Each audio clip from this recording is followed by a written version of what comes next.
भाई साहब, हमारा बजट 10-12 लाख का ही है। आप जैसे चाहें खर्च करा लें, लड़की के पिता ने हाथ जोड़ते हुए कहा। चरणदास जी, देखिए साहब, चाय नाश्ता कर लीजिए, भोजन का मत सोचिएगा। मुझे ज़रूरी काम है, मैं निकलता हूँ। सुचित्रा, देखना अतिथि सम्मान में कोई कमी ना रहे। चरणदास जी ने अपनी बात समाप्त की और कंधे पर पटका डालकर घर से बाहर निकल गए। सुचित्रा को निर्देश तो दिया सम्मान करने का, लेकिन यह सम्मान कैसे हुआ? इससे बड़ा अपमान भला कोई हो सकता है? रामचरण दास जी का समाज में बड़ा ही सम्मान था। रुतबे के ही धनी नहीं थे, असल में भी धनी थे। रामू से रामचरण दास का सफ़र बड़ी ही कठिनाइयों भरा रहा।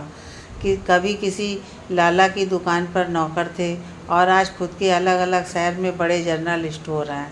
रुपए पैसे की कोई कमी नहीं। 2 लड़के, दोनों ही होनहार और संस्कारवान। बड़ा बेटा डॉक्टरी कर रहा है और दूसरा MBA। चरणदास जी एकदम देसी आदमी है, कड़वी बात भी मुंह पे ही बोल देते हैं। रुपये बटोरने का शौक़ हो या हवस, जहाँ जिधर रुपयों का जिक्र हो और लाला जी पीछे रह जाएं, संभव ही नहीं। यही तो हो रहा था आजकल।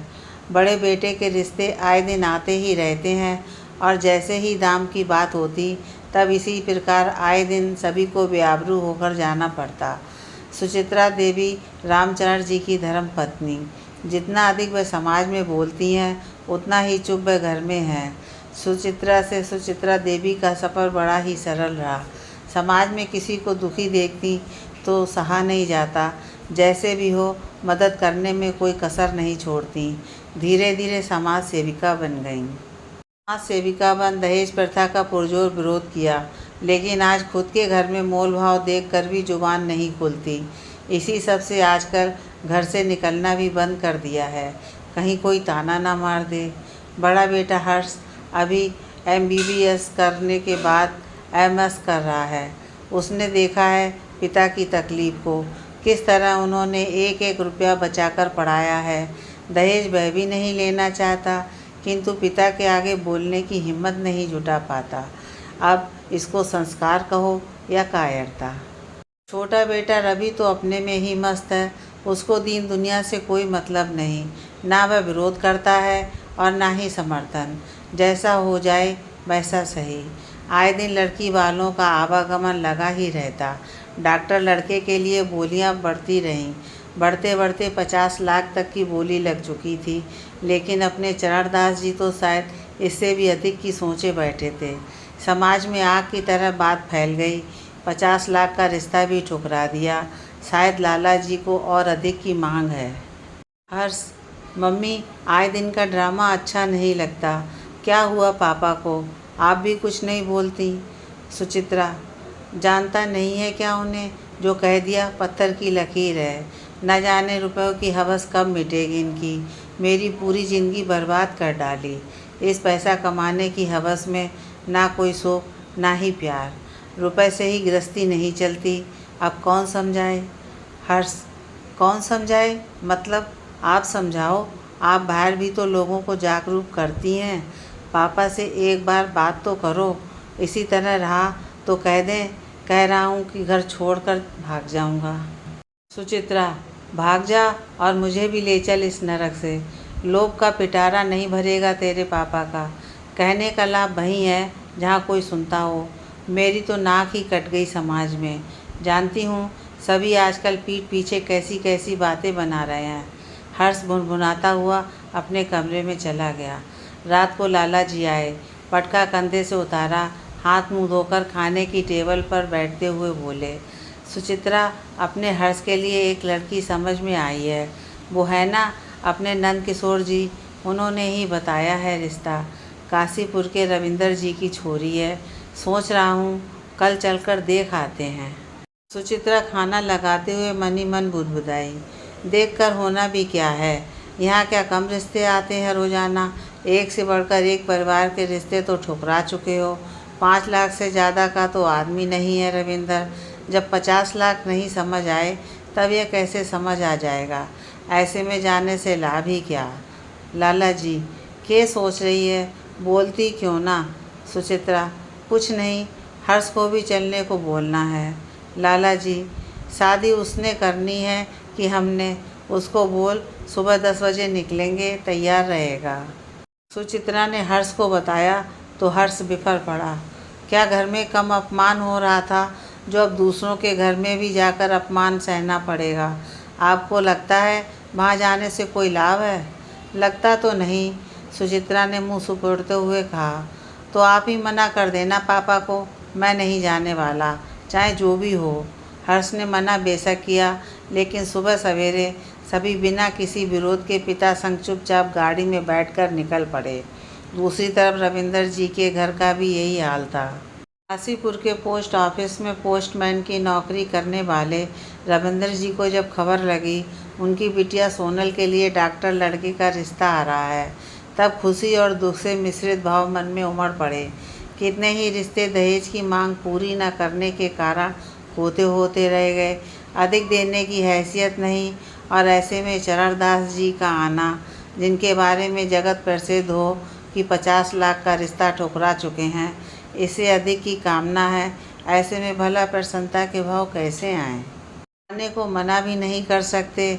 अब बस यही सोच रहे हैं कैसे सामना किया जाए, क्या युक्ति लगाई जाए जो घर आए अतिथि का अपमान भी ना हो और अपनी लाज भी बच जाए। घर में सभी के सामने अपनी मन की बात खुलकर साझा कर डाली। सोनल समझदार है, MBA करके एक कंपनी में नौकरी पर आ सकता है। छोटा भाई तरुण UPSC की तैयारी में जुटा हुआ है। यह सब सुनते ही घर में सभी के मन में वही मिश्रित भाव थे जो रविंद्र जी के मन में थे। डॉक्टर लड़के को कोई छोड़ना भी नहीं चाहता था और पकड़ने की तो हैसियत ही नहीं थी, तो सोचना ही बेकार था। बेशक मन में ख्याल आया कि सोचना बेकार है, लेकिन सोच है भाई, बिना सोचे चली कैसे जाए। रविंद्र जी की पत्नी रात से ही अपने इष्ट देव को याद कर मन्नतें मांगने लगीं। बेटी सोनल कभी झाड़ लगाकर घर से निकाल देने की बात सोचती, तो कभी दहेज मांगने पर पुलिस में शिकायत दर्ज करने की सोचती, कभी मन ही मन डॉक्टर की पत्नी की भविष्य की ज़िंदगी के ख्वाबों में डूब जाती। यही सब मिश्रित भाव लिए रात बीत गई। घर को सुबह से ही चमकाया गया, पकवान बनाए गए, आदर सत्कार में किसी बात की कोई कमी न रह जाए, इन सभी बातों पर विशेष ध्यान दिया गया। शायद यही अंतिम उपाय ही शेष था सभी की नज़र में। दास जी ने गाड़ी से उतरते ही उस दुमंजिले मकान का निरीक्षण करते हुए कहा, रविंद्र जी, मकान तो पुश्तैनी लग रहा है, आपकी आमदनी में तो यह संभव नहीं था। रविंद्र जी अपमान का घूंट पीकर रह गए। अभी तो शायद शुरुआत थी, न जाने ऐसे कितने ही घूंट हमेशा लड़की के बाप को सहने पड़ते हैं। मंद मुस्कान चेहरे पर लिए धीमे से बोले, जी सही कहा आपने, आइए अंदर आइए। बड़े ही आदर सत्कार के साथ परिवारजन को घर की बनी बैठक में बिठाया गया। सोनल तस्तरी में चाय लेकर बैठक में दाखिल हुई। हरे रंग की साड़ी में गुड़िया सी प्रतीत होने वाली सोनल चेहरे पर मुस्कान लिए सभी को चाय देकर सोफे पर सर झुकाकर बैठ गई। सोनल का ये पहला अनुभव नहीं था। इतनी दफ़ा इसी तरह अपने को दिखा डालने की रीत से गुजरी है कि अब यह सब आदत बन चुकी है। रविंद्र जी, आपको ऐतराज़ ना हो तो लड़का लड़की आपस में एक दूसरे को पसंद कर लें तो आगे की बात करें। आखिर शादी के बाद जीवन तो इन्होंने ही बिताना है, चरणदास जी ने मुंहफट मुस्कान छोड़ते हुए कहा। रविंद्र जी की आंखों में सोनल ने इस तरह देखा जैसे वो मना कर रही हो इस तरह अकेले में जाकर बात करने के लिए। रविंद्र जी बोल पड़े, जाओ जाओ बेटा सोना, छत पे चले जाओ खुली हवा में। छत पर गमलों में लगे पौधे और उस पर मुस्कुराते पुष्प किसी को भी आकर्षित कर सकते थे। सोनल की चुप्पी को देख हर्ष ने सवाल किया, यह पौधे लगाने का शौक़ आपका है या आपके पापा का? सोनल ने घूर कर इस तरह देखा जैसे कोई गलत सवाल हर्ष ने किया हो। चेहरे पर व्यंग्यात्मक भाव लाते हुए बोली, आपको यह नहीं जानना मैंने कहाँ से MBA किया, कहाँ जॉब कर रही हूँ, मेरा कोई बॉयफ्रेंड है या नहीं, मुझे खाना पकाना आता है या नहीं। सही कहा है किसी ने, डॉक्टर लोग अपनी ही दुनिया में मस्त होते हैं। क्या पहली बार किसी लड़की को देखने आए हैं? हर्ष, ऐसा ही कुछ समझ लीजिए। अब तक सिर्फ लड़की के माता पिता ही देखने आते रहे हैं सोनल, और आप लोग दहेज की मोटी रकम की मांग करके सभी को भगाते रहे हैं। क्यों, सही कहा ना मैंने? हर्ष, कुछ हद तक सही है, लेकिन मैं दहेज के हक में नहीं हूँ, किंतु उस पिता का विरोध नहीं कर सकता जिसने मुझे ये समझने लायक बनाया हो। सोनल, फिर ऐसी समझ का लाभ ही क्या जो गलत को गलत ना कह सके?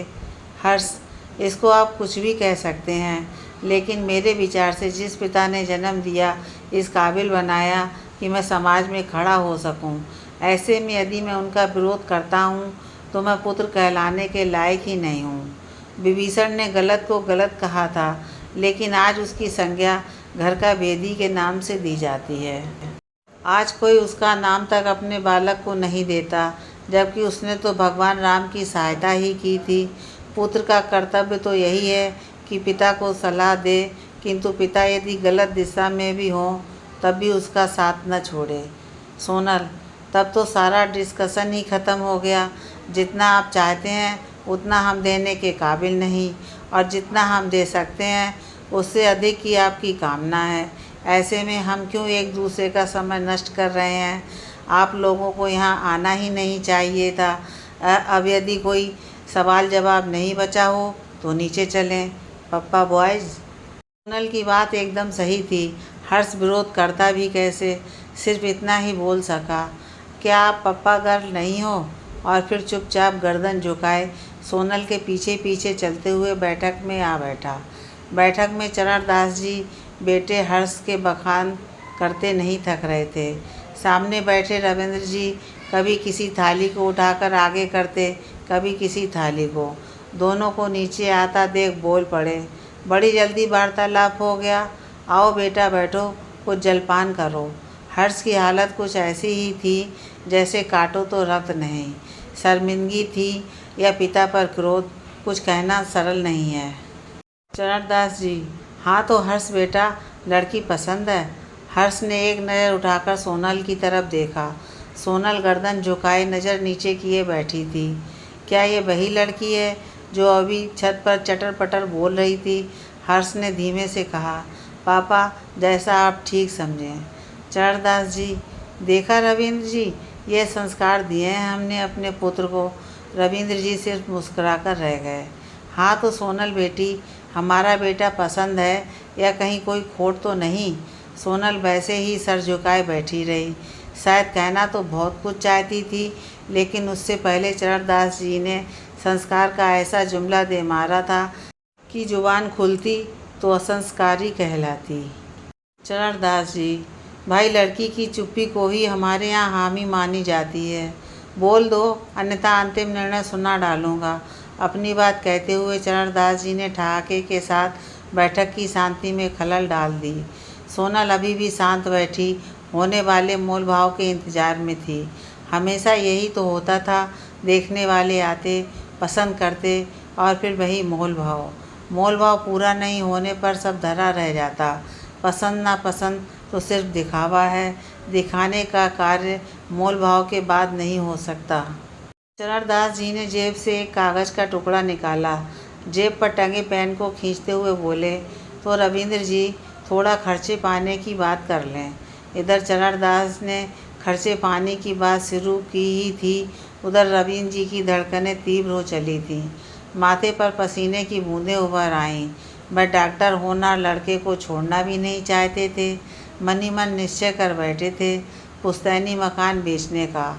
दूसरा मन कह रहा था हाथ जोड़कर क्षमा मांग लें कि अधिक खर्च उनकी हैसियत नहीं। विचारों में मगन ही थे कि चरणदास जी ने कागज़ पर अपनी कलम घिसना शुरू कर दिया। रविंद्र जी, वो रेड कॉर्पोरेट करके स्थान है ना, उसको बुक करेंगे शादी के लिए। करीब 4 लाख का खर्च आता है उस पर, और खाने के लिए नत्थू हलवाई को बुलाएंगे। क्या गजब का मूंग दाल का हलवा बनाता है, कसम से हलवे संग चम्मच तक निकल जाने का दिल करता है। आपके और हमारे मिलाकर कुल 1500 मेहमान तो हो ही जाएंगे, तो लगभग 2-2.5 लाख का खर्च वह समझो। बाकी स्वागत, फूल, भाजी, कपड़ा, यह सब मिलाकर लगभग 1.5 लाख तो होगा ही।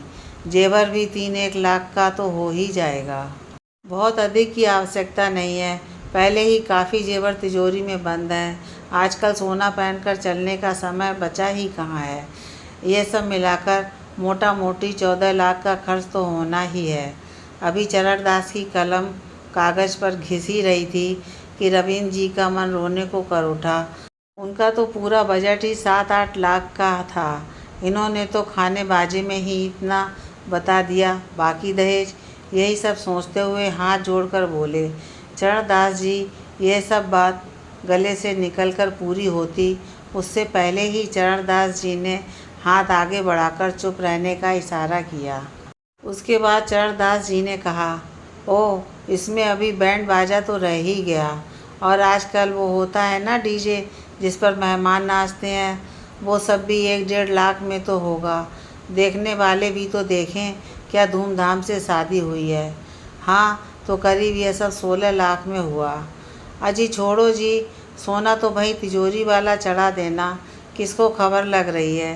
3 तो बचेगा और अब बाकी बचा 13 लाख, तो 6.5 आपका, 6.5 हमारा।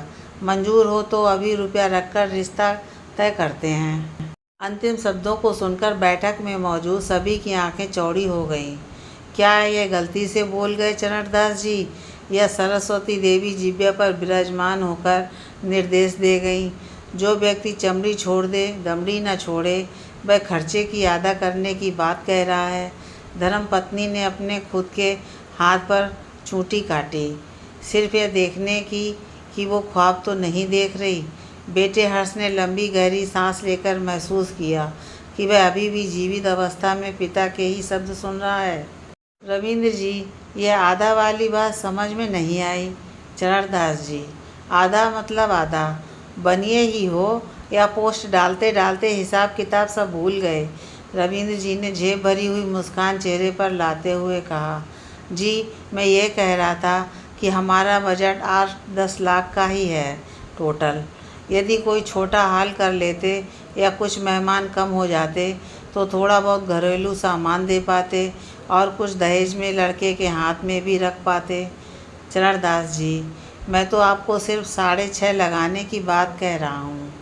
घरेलू सामान किस लिए देना है? अगर आपको लगता है लड़का लायक नहीं है घरेलू सामान जोड़ने के, तो आप स्वतंत्र रिश्ते की मनाही करने के लिए। मेरा लड़का काबिल है, वह खुद अपनी कमाई से घरेलू सामान खरीदे।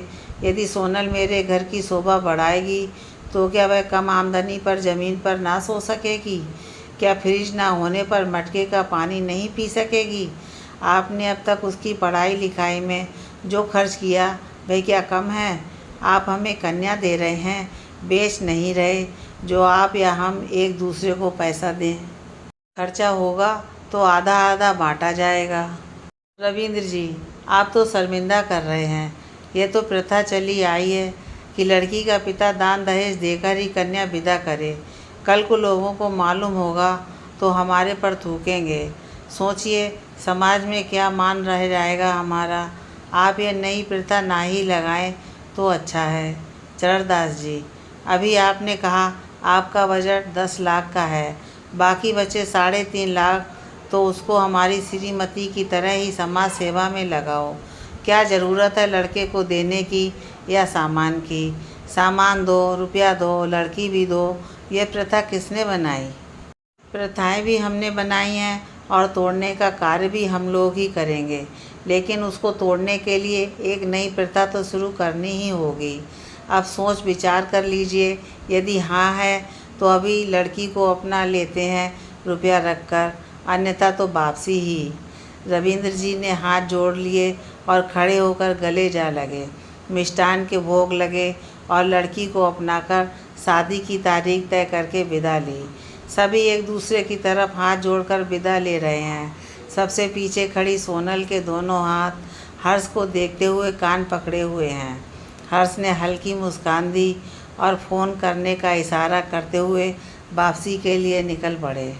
गाड़ी में सुचित्रा ने हैरानी के साथ पूछा, जब यही सब करना था तो उन लोगों के संग भी तो हो सकता था जो लोग घर आए थे रिश्ते के लिए।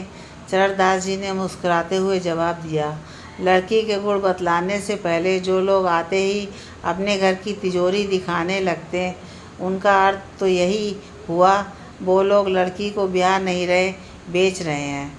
और मैं अपने हर्ष के लिए लड़की खरीदना नहीं चाहता था, उसकी जीवन संगनी चाहता था। एक पवित्र रिश्ता जिसमें शुरुआत में ही मोल भाव की हीन भावना उत्पन्न कर जीवन कलेश में बना दिया जाता है, ऐसे में सुखमय जीवन कैसे हो। एक पवित्र रिश्ते के लिए एक पवित्र रस्म होनी चाहिए, न कि ऐसी दान दहेज और लालच से भरी कोई रस्म। सुचित्रा हैरान थी अपने खड़ूस पति के मुख से इस तरह की ज्ञान की बातें सुन। वह छुपकर समाज सेवा करती थी, डरती थी पैसों को दांतों से पकड़ने वाले इंसान कहीं समाज सेवा में खर्च हुए पैसों के लिए बखेड़ा न करें। आज जब मालूम हुआ उन्हें सब मालूम है तो पूछे बिना ना रह सकी। क्या आपको मालूम था मैं समाज सेवा करती हूँ? चरणदास जी, मैं भी घर में ही रहता हूँ, अधिक नहीं बोलता। इसका अर्थ यह नहीं कि मुझे घर बाहर से कोई मतलब नहीं। इतना भी गया गुजरा तो नहीं जो अपनी अर्धांगिनी के कार्य में मदद ना कर सकूं तो उसमें रुकावट बनूं। अब शायद देखा देखी यह नई प्रथा शुरू हो जाए तो जीवन सफल समझें। न जाने लोग अपने जीवन में भी अपनाएंगे या नहीं, भगवान जाने।